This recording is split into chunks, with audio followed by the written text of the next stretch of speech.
Hey everybody, Brooke Nicholls here. Fresh out of the studio. We just did a full day of taping. It was a beautiful day of actually being encouraged and inspired by people who are out changing the world with the gospel, even through their brokenness. It's powerful stuff. And today I want to talk to you just for a moment about the book that Sheila Walsh wrote called It's Okay to Not Be Okay.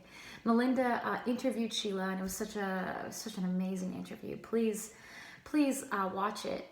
And then we all got together and we discussed the book. It was funny because I read the book before I heard her speak. And I read the whole book, and then I listened to her interview, and she has an accent. And that changed everything for me. It was amazing. I just love listening to her speak. Anyways, the biggest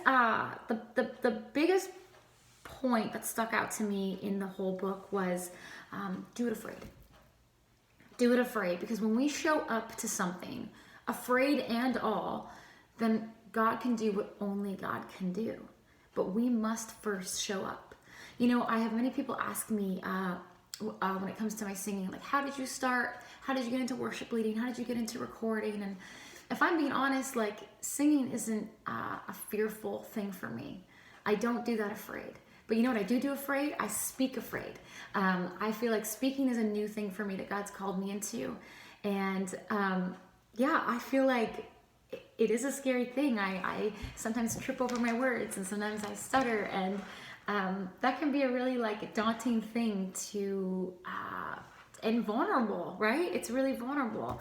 But time after time, I'm going to show up afraid, because I believe that when I show up afraid, that God can do what only God can do. So I hope that is an encouragement to you today, that whatever dream you have, whatever you feel like God is calling you to do, and you maybe disqualify yourself or think, I could never do that, or I don't do that well, you know what? Just show up. Just do it. Just do it so that God can do what only God can do. Thanks for listening to me today. I hope you feel encouraged. I know that I'm encouraged. I really encourage you to read the book by Sheila Walsh, It's Okay to Not Be Okay, and to tune into the episode with Melinda. It's just for me, it was a real life-changing experience. So God bless you, and I'll see you guys soon.